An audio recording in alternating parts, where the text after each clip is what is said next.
상장 이후에 이어졌던 V자 반등. 그때가 뭔가 투자하기가 더 수월하시지 않으셨나요? 지금은 굉장히 셈법도 복잡해지고 고민을 해야 될 게 투성일 것 같습니다. 매매를 이어가겠다면, 시장을 이기겠다면 선수가 되셔야겠죠. 오늘도 다 같이 선수 될 수 있도록 트레이딩에 나서보도록 하겠습니다. 다냐 선생님, 일주일에 한 번씩 스튜디오로 오시는 날입니다. 3년 만기 적금을 들고 오셨대요. 어떤 종목일까요? 궁금하시죠? 기대해 주시고요. 빨간 전략에서는 가는 종목, 갈 종목에서 기회를 타진해 보도록 하겠습니다. 자, 선수들 준비되셨죠? 2부 시작합니다.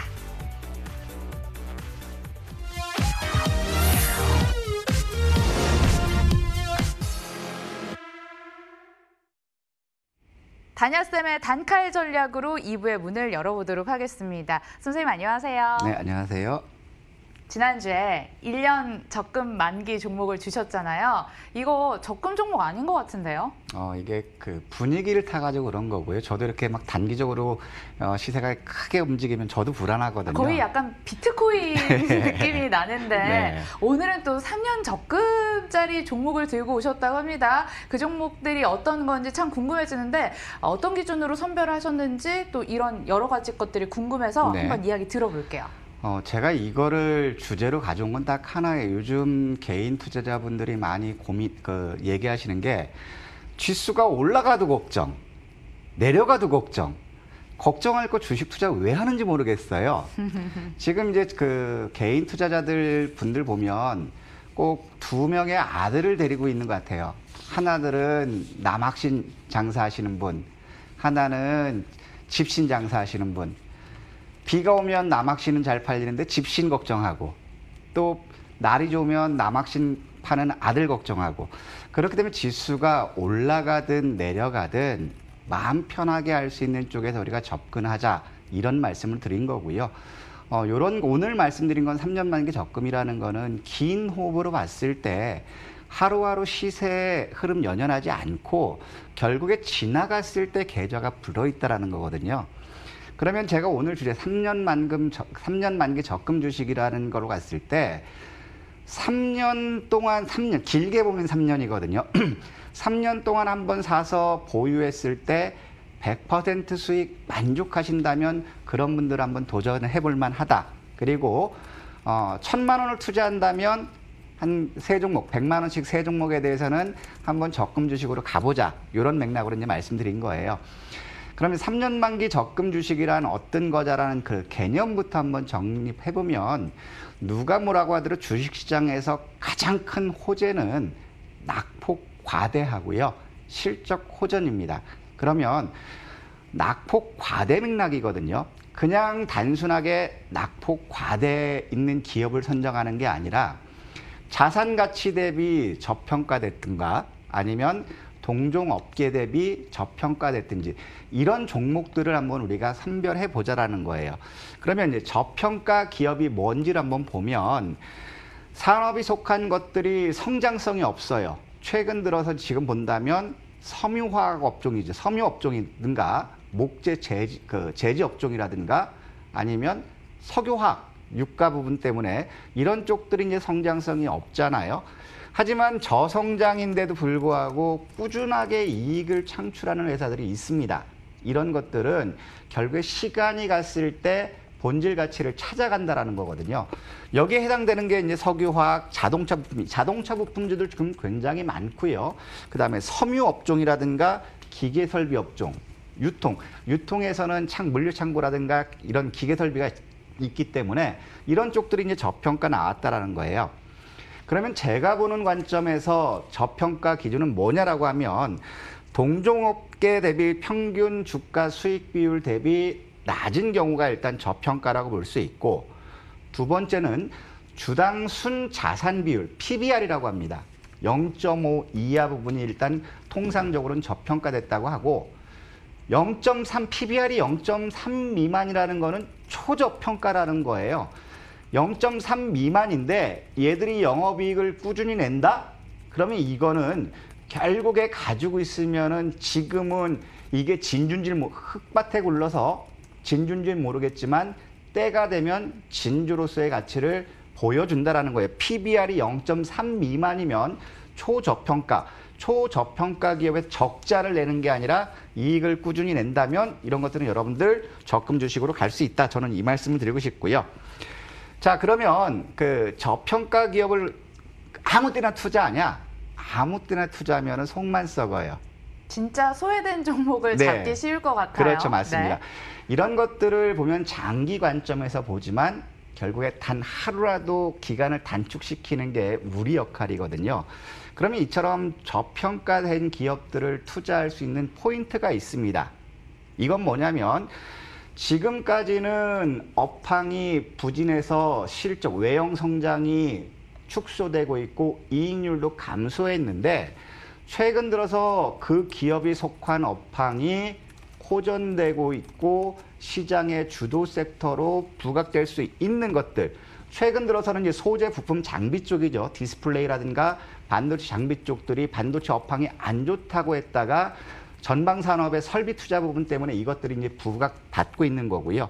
두 번째로는 이제 동일 해당 기업이 속한 산업군 내에서 주가 수익이 다른 경쟁 기업들에서 주가 수익 비율이 낮거나 주당 순자산 비율이 낮은 기업체들 이런 쪽으로 이제 골라야 되고 자 여기서 이제 이런 것들은 어떤 특징이 있냐면 시장에서 유통 물량이 적어요. 왜 적냐면 이미 이 주식을 사서 가지고 있는 사람은 기본이 3분의 1 토막 났다라는 거거든요. 어중간하게 올라도 팔 의미가 없어요. 그러니까 유통 물량이 굉장히 작다라는 거. 이런 것들의 특징은 또 장기 횡보한다라는 거죠. 그럼 이런 것들은 상승장에서는 철저히 소외됩니다. 아, 버텨낼 재간이 그렇죠. 없을 수도 있을 것 같아요. 왕따 주식이라고 하거든요. 그러면 네. 이런 것들은 언제냐면 지금처럼 시장의 방향을 잡지 못했던 조종장이라든가 하락 장세에선 이런 것들은 굉장히 유용하게 접근할 수 있다는 거예요. 그렇기 때문에 이것들을 여러분들이 투자 포인트 맞춘다면 장기 투자할 수 있고 3년 동안 내가 100% 수익에 만족한다면 저는 이런 주식들 한번 담아놔 봐라. 그리고 이런 주식들은 계좌를 쪼개셔야 돼요.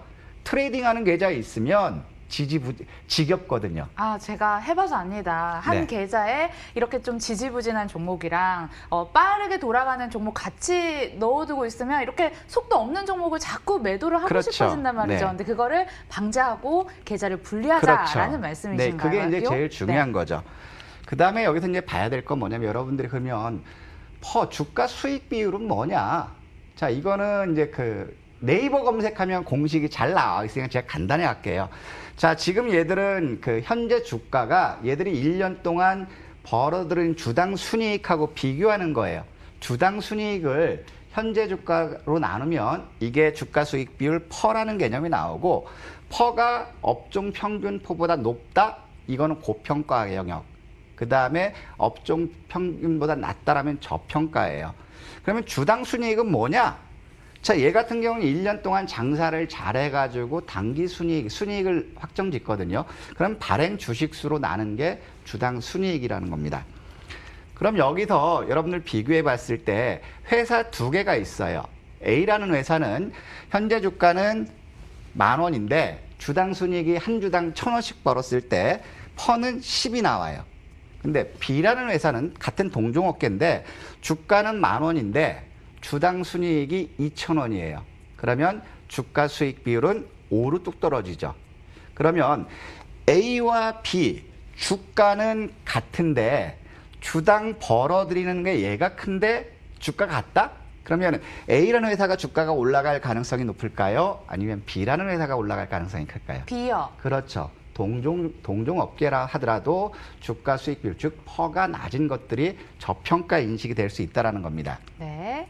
그러면 여기서 이제 그 BPS, 주당 순자산 가치는 뭐냐? 총 자산에서 부채를 뺀 거, 순자산이라고 하거든요. 진짜 자산, 부채 없이 순자산을 발행 주식수로 나눴을 때 이제 주당 순자산 가치. 주당 순자산 가치라는 건 뭐냐면 지금 회사에서 상장 폐지됐을 때 주주들한테 줄 수 있는 게 이게 순자산 가치 기준으로 줄 수 있는 부분이거든요. 그러면 BPS가 현재 주가 대비 높은데 현재 주가 낮다. 그러면 이런 것들은 저평가 맥락으로 볼 수 있고 그럼 PBR은 뭐냐? 주가 순자산 비율은 뭐냐라고 한다면 자, 현재 주가를 주당 순자산으로 나눈 게 PBR, 주가 수익 비율이라는 겁니다. 그러면 이제 PBR은 우리가 통상 표기하는 게 배수로 2배, 0.5배 이런 배로 표기하고요. 그 다음에 주가가 10,000원인데 주당 순자산 가치가 10,000원이다. 그러면 PBR은 1배라는 거죠. 그러면 아까 말씀드렸던 것처럼 PBR이 0.5에서 우리가 저평가 국면이라고 말씀드렸잖아요. 그럼 주당 순자산 가치는 20,000원인데 현재 주가가 10,000원이면 이거는 PBR이 0.5 저평가 국면이다. 이렇게 볼 수 있는 거고요. 네, 선생님 진짜 이게 요즘 장이 팍팍팍팍 튀는 장이다 보니까 네. 이게 지금 저평가 주식을 계좌에 놓고 있으면 아유 저건 저렇게 잘 가는데 내 종목은 왜 이렇게 못 갈까 이러면서 오히려 진짜 심리적으로 소외감 느끼기 쉽거든요. 아니요. 그래서 혹시 저는 이게 그 아, 맥락이 네? 아니라 네. 많은 분들이 쉽게 가라는 거예요. 지금 지수가 올라가면 올라가서 걱정. 또 올라가서 어디까지 또 빠질 거 걱정. 이래도 걱정 저래도 걱정하면은 할 필요가 없어요. 그럼요. 그 포트폴리오의 네. 비중을 어느 정도로 접근을 자, 하는 이런 게 것들은 아까 좋을까요? 말씀드렸잖아요. 저평가 1,000만 원이 종목이요. 있으면 100만 원씩 세 종목 300만 원. 30% 정도는 이런 쪽으로 끌고 가면 부담이 없거든요. 대신에 이 30%가 나중에는 효도로 합니다. 네. 그렇게 보면 되고. 이 사례를 보면은요, 94년도에 부강약품이 저퍼혁명, 처음 국내 증시에서 저퍼혁명이 나왔면서 저퍼주들이 시장에서 테마주로 움직였던 거거든요. 거기서 움직였던 거는 부강약품하고 삼표 제작소예요. 삼표 제작소는 2009년도에 상폐됐는데 94년도 1년 동안 부강약품이 546% 상승했다라는 거예요. 94년에는 그 주가 그 상한 폭이 몇 %인지 아세요? 몇 퍼센트 정도? 8%. 오, 진짜요? 예. 중국인가요? 예. 그 상태에서 이게 6배 가까이 났다라는 거는 계속 상이라는 거죠. 그러니까 제일 큰 거는 이런 것들이 이제 시장의 테마가 한번 볼 수 있어요. 지금은 아니죠. 그때 94년도 그 부강약품 월봉을 보시면 쫙 고가가 거의 그 종가가 고가 수준이었거든요. 그 다음에 저 PBR은 이게 언제 움직였었냐면 2004년, 5년부터 움직이기 시작했어요. 2004년, 5년은 결국에 시장에 어떤 주도주가 없고 장기 횡보하는 그러한 국면이어서 저평가들이 움직였는데 2005년도에 보면은요, 대한통운 같은 거 이게 동아건설 자회사였다가 동아건설이 파산되면서 대한통운 역시도 주가가 거의 4,000원대까지 하락했던 적이 있거든요. 근데 이 시점에서는 대한통운은 전국 요지, 철도 주변에 부지 물류센터를 가지고 있기 때문에 이 자산 가치가 부각돼가지고 대한통운 같은 경우는 2005년도에 240% 올라갔거든요. 또 경방이죠. 섬유, 땅덩어리를 많이 가지고 있는 그런 경방 역시도 2005년도에는 207% 상승했다는 겁니다. 그리고 최근 들어서는 2014년도에 금강공업이라는 주식이 1년 동안 310%, 2년 동안 그 봤을 때 1년 8개월 동안 봤을 때는 이게 8배까지 상승했거든요. 그럼 금강공업 같은 경우는 한번 2013년, 14년 보시면 아시겠지만 주당 순자산 가치는 34,000원이 넘는데 그때 당시 주가가 12,000원이었다라는 거예요. 그러면서 2014년도에는 건설 경기 업황까지 같이 부각되면서 저평가와 실적 호전 때문에 이렇게 움직였다라는 거예요. 그렇기 때문에 이런 것들은 시장의 흐름이 강세장에서는 이런 것들은 움직임이 더딜 수 있지만 여러분들이 불안하고 어떻게 방향성을 못 잡는 시장에서는 이런 쪽들로 한번 포트폴리오 일부를 담아놓을 수 있다. 저는 이 말씀을 드리고 싶고요. 그러면 이제 아까 말씀드렸던 것처럼 현재 상황에서 같은 업종군들이 있을 때 어떤 거를 살 거냐. 셋 다 사는 거는 우리가 그 투자 자금에 이제 한계가 있으니까 동종 업종에서 저평가된 걸 뽑아서 투자하는 게 제일 낫죠. 물론 대장주가 빨리 움직일 수는 있지만 안정적으로 움직이는 거는 저평가 기업이라는 겁니다. 지금 통신 업종, 그 국내 메이저 세 개 회사들을 한번 비교표를 본다면 여러분들이 어느 주식을 사야 되는지를 알 수 있다라는 거예요. 자, SK 이거는 2020년 예상 실적을 근거로 해서 주당 순이익과 주당 순자산을 비교한 겁니다. 2020년 예상 실적표 여러분들 증권사 그 HTS 기업 분석란 보면 나오거든요. 그럼 한번 볼게요. SK텔레콤은 이제 주당 순이익이 17,489원입니다. 주당 순이익이 굉장히 높죠. 그래서 얘가 대장 역할을 하는 거예요. KT는 2,773원입니다. 얘에 비하면 거의 5분의 1 수준도 안 되죠. 반대로 LG U+는 1,251원. 얘 반밖에 안 되죠. 근데 보면 주가 수익 비율은 퍼가 SK텔레콤은 12배, KT는 9배, LG U+는 10배라는 겁니다. 그러면 주가 수익 비율로 봤을 때 KT가 저평가돼 있죠. 그러면 SK텔레콤을 따라간다고 했을 때는 결국에는 얘는 30% 상승할 여건이 있는 거죠. 그 다음에 주당 순자산을 봤을 때 SK텔레콤은 31만 4천 원, KT는 5만 7천 원, LG U+는 17,000원이거든요. 그럼 주당 순자산 비율을 비교해 봤을 때 SK텔레콤은 PBR이 0.8, 그럼 KT는 0.4, 그 다음에 LG U+는 0.7이거든요. 그러면 아까도 말씀드렸던 것처럼 PBR이 0.5 미만이면 저평가 영역이라고 말씀드렸습니다. 그리고 주가 수익 비율 역시도 KT가 제일 낮죠. 그러면 여기서 보더라도 지금 LG U+ 주당 순자산 비율 따라 0.7 기준 했을 때 얘 같은 것도 결국에는 주가는 올라갈 요인이 크죠. 주가 수익 비율 퍼도 낮고 주당 순자산 가치 비율도 낮고, 그러면 이 셋 중에서 여러분들이 투자 대안으로 선택할 거는 KT라는 거죠. 네. 우리가 이제 압축을 할 때. 그러면 업황이 가면 대장주는 움직일 수 있지만 저평가 영역이 됐을 때는 결국에 이런 것들은 본질 가치를 따라간다. 그리고 KT 같은 거 한번 잘 생각해 보세요. 전국 주요 대도시 도심에 전화국이 있습니다. 유효 부동산만 만약에 재평가만 받더라도 자산 가치는 더 높아질 수 있겠죠. 그렇기 때문에 이런 것들, 동종업계 내에서 우리가 어떤 투자 결정을 할 때 비교 분석을 좀 쉽게 할 수 있다.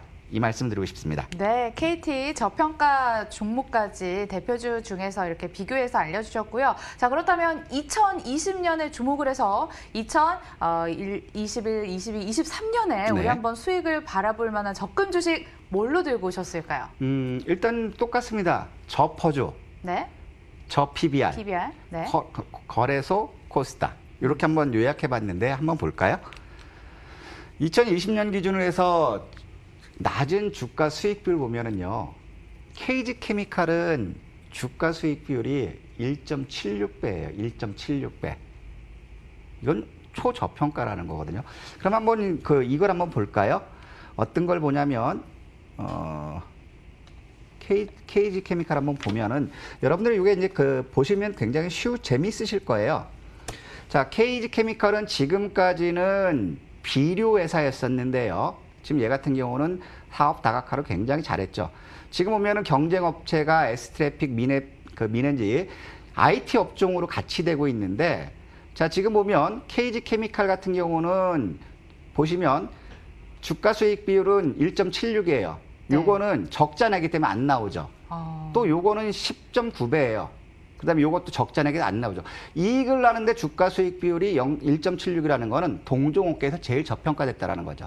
그다음에 주가 수익 순자산 비율을 보더라도 다른 것들은 대부분 여기 보시면 PBR 보면 다른 것들은 1.98배, 1.46배, 4.74배. 순자산, 주당 순자산보다 현재 주가가 높다라는 거거든요. 근데 얘 같은 경우는 0.5 저평가 국면이라는 거죠. 그러니까 이런 것들을 보시면 동종업계 비교하기 편하다라는 거고, 한번 다시 파워포인트 자료 볼게요. 그다음에 지금 HDC라는 건 이제 현대산업 쪽에 있잖아요. 네. 요건 역시도 아시아나항공 인수라든가 이런 이슈들이 있으면 됐지만 얘 역시도 주가 수익 비율은 2배. 두산 역시도 2.07배. 그러면 요 종목군들은 해당 업종군 내에서 지금 두산 같은 경우는 계열사 매각, 구조적 이런 이슈도 있지만 저평가 국면이라는 거고요. 그 다음에 코스닥 보면 KGETS 같은 경우는 쓰레기 처리, 폐기물 처리 업체. 예, 업체죠. 얘 같은 거는 주가 수익 비율이 1.47이에요. 코스닥에서 이런 것들 굉장히 찾기 어려워요. 그 다음에 한컴이드를 보면 1.73이에요. 그다음에 액토주 소프트 같은 경우는 이거는 오늘 게임주 가져왔지만 이건 5.93배로 동종 업계에서는 저평가거든요. 아, 일부에서 액토즈 소프트를 네네. 추천주로 말씀해 주셨죠? 네, 저희 다시 저평가라는 한번 거죠. 언급해 드립니다. 네, 게임 업종을 보더라도 요게 주가 수익 비율이 다른 경쟁 업체에 낮기 때문에 주가 상승 요인이 있다라는 것이고요. 이건 이제 주가 수익 비율로 봤고요. 두 번째로는 이제 주당 순자산으로 한번 볼게요. 주당 순자산으로 보면 왜 이게 퍼인데 이게 PBR인데 퍼로 나왔네요. 오타 나왔네요. 네. 네, PBR. 이게 맞죠?